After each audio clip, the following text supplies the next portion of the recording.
Hi, my name's Lisa DiFrancesco, and I'm going to tell you a story about a time I was stereotyped. I went on a date with a guy, and he asked me if I wanted to drink from the bar. I said no, that I don't drink. And he says, "Why, are you an alcoholic?" And I said, "Yeah, I am." And he says, "Well, how long has it been since you've had a drink?" And I said, "I don't know, I think it was 3 years at the time. I have more time now."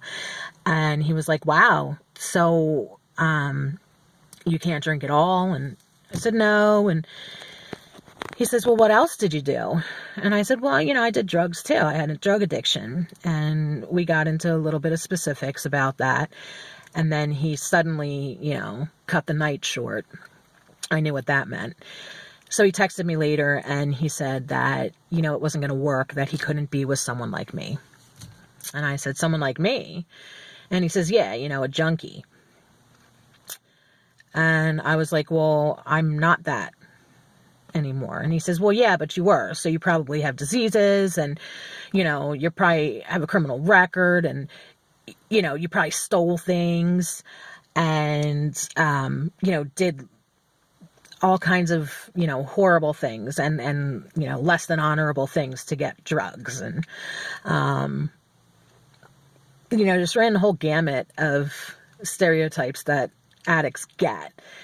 And it's not always like that. The thing about stereotypes is that while it's often true, it's not always true.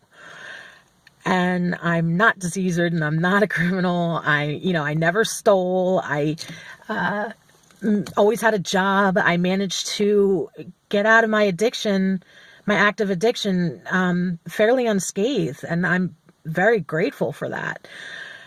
And, it really hurts when people assume that I'm this horrible person and that I'm weak, because people think it's a matter of, not having willpower, when in fact, to not use takes more willpower than anything else I've ever done.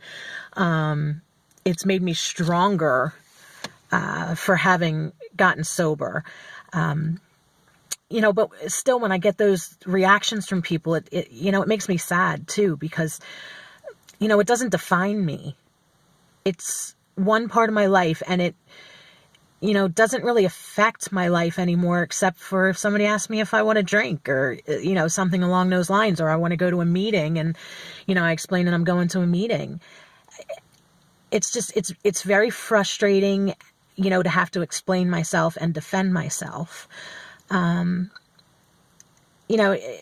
happens a lot, and that's okay, because then I have people that do understand, and now I understand on a personal level, and now I help other addicts get sober. And that's an amazing thing to me.